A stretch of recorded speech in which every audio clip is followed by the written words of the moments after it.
Bonjour mes chers, comment allez-vous? Ça va bien, je l'espère.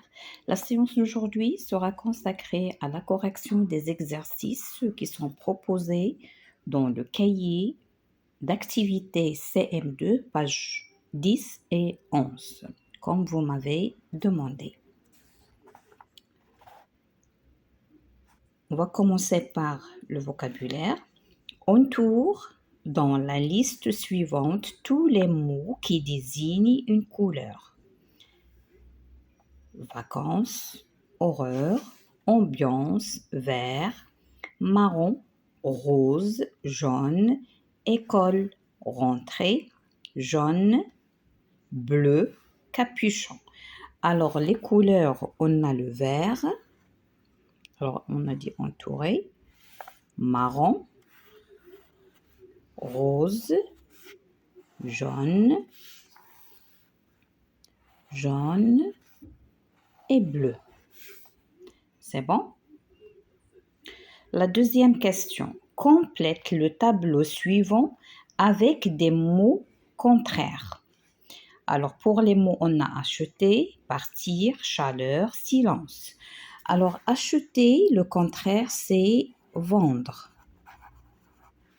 Partir, on peut dire arriver, le contraire, comme on peut dire venir, comme revenir. Donc, il y a plusieurs. Chaleur. Chaleur, c'est-à-dire que chaud, c'est tellement chaud. Alors, donc on va dire fraîcheur ou bien froid, froidure. C'est bon? Silence. Alors, silence, c'est le calme. Alors, le contraire, c'est le bruit. C'est le vacarme. Ou bien, le mot familier, on va dire le chahut. Et il y a une poésie que j'ai lancée, titrée ou bien intitulée Le chahut. Troisième question. Écris la classe grammaticale de chacun des mots suivants, puis écris une phrase après avoir recherché le sens. Alors, on a capuchon, fixement, étrange. Capuchon, sa classe grammaticale, on dit un capuchon, donc c'est un nom masculin.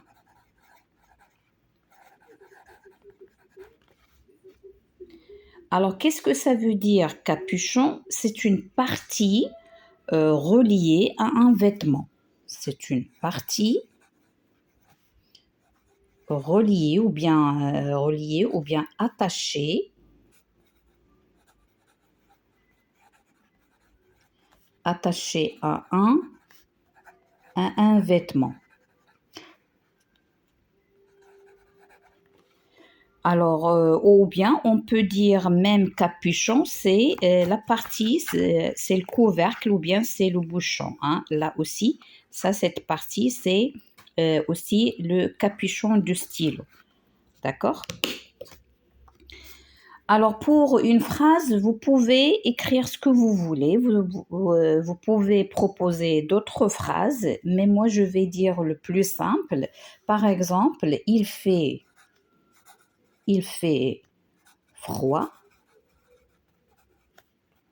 mais, par exemple, ton pull à capuchon pour ne pas prendre froid. Hein. Si jamais il fait froid, vous allez mettre le capuchon au-dessus de votre tête. Fixement. Quelle est sa classe grammaticale? Fixement, c'est un adverbe. C'est un mot invariable. Alors, fixement, qu'est-ce que ça veut dire? C'est regarder d'une façon,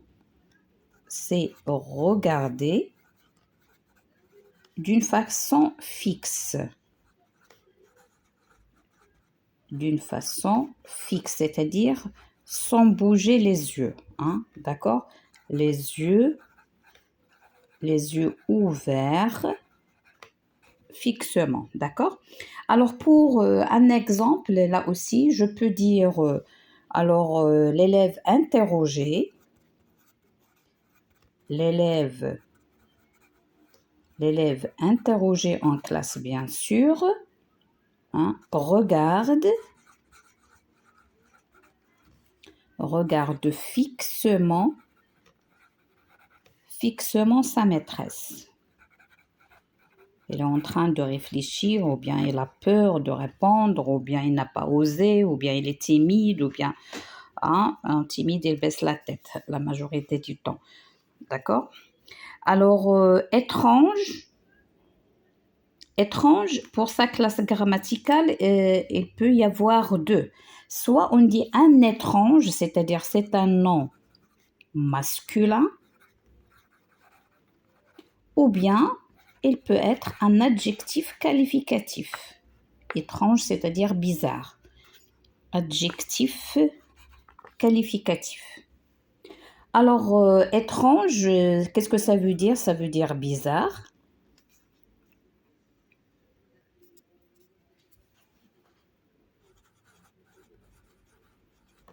Bizarre.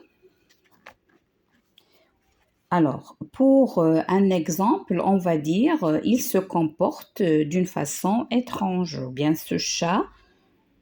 Alors, on va dire ce chat ou bien ce chien, comme vous voulez. Ce chat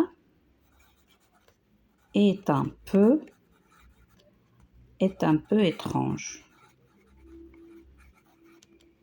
D'accord, ou bien ce bonhomme, ou bien comme vous voulez, ce chien, ou bien comme vous voulez, hein. Il y a pas mal de phrases. Moi, je vous donne uniquement des indices, mais vous pouvez choisir ce que vous voulez.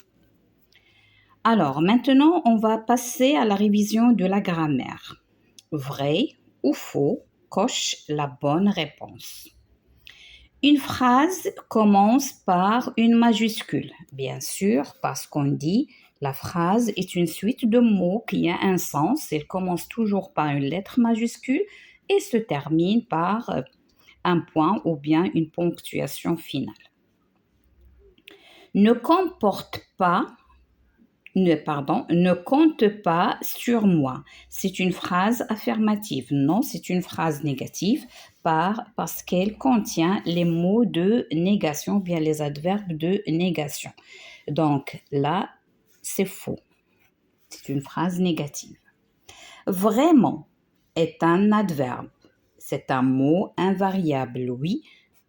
Alors, il y a le mot vrai et on a ajouté mon pour former l'adverbe. Et bien sûr, les adverbes sont des mots invariables qui ne changent pas. On est un pronom personnel. Oui, c'est un pronom personnel indéfini. Donc, c'est vrai. Une phrase exclamative pose une question. Non, c'est faux. La phrase exclamative, c'est une phrase qui exprime des émotions. D'accord? Et se termine par un point d'exclamation. Alors 5, dans l'infinitif est le groupe de chaque forme verbale. On avait rongé. Alors là, avait rongé, le verbe c'est ranger, mais ici, il est conjugué au plus que parfait. Donc, c'est le verbe ranger. Le groupe, c'est le premier groupe. On verra plus tard. Verra, c'est le verbe voir. Au futur simple, c'est un verbe du troisième groupe. Ne compte pas sur moi, c'est le verbe compter. C'est un verbe du premier groupe. On ira faire des courses. Alors là, on ira faire, c'est ira, c'est le verbe aller au futur simple, c'est un verbe du troisième groupe. C'est bon? Sixième question. Souligne les noms propres. Alors, les noms propres, une révision bien, un rappel, ce sont des noms des personnes, des individus, des choses ou bien des objets ou bien des animaux, des fleuves, etc. Ils commencent toujours par une lettre majuscule. Alors tout d'abord, je vais vous lire ce petit texte. Avant de partir, on avait rangé beaucoup mieux que d'habitude. Les albums de Tintin, de Boule et Bill paraissent tous neufs et puis ça fait longtemps qu'on ne les a pas lus. Alors, il y a Tintin, il y a Boule, il y a Bill. Alors, c'est tout ce qu'il y a. Avant de partir, on avait rangé beaucoup mieux que d'habitude. Les albums de Tintin, Boule et Bill paraissent tout neufs et puis ça fait longtemps qu'on ne les a pas lus. Donc, il y a 3 noms propres. Alors là, la conjugaison, révisez la conjugaison, vrai ou faux, coche la bonne réponse. Alors là, on a des phrases et on va cocher est-ce qu'il s'agit du passé, présent ou bien au futur. Avant de partir, on avait rangé. Alors, on avait rangé, elle m'indique le passé. Tout à l'heure, on ira faire des courses pour la rentrée. Alors, ira faire, c'est le futur. Aujourd'hui, on est encore un peu bronzé. Alors, ici, il y a aujourd'hui et il y a est. Donc, là, on a uniquement le verbe qui nous a indiqué est-ce qu'il s'agissait du passé ou bien du futur.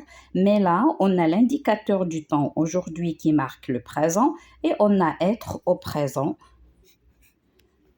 Et comme ça, j'ai terminé la séance d'aujourd'hui. À la prochaine. Merci.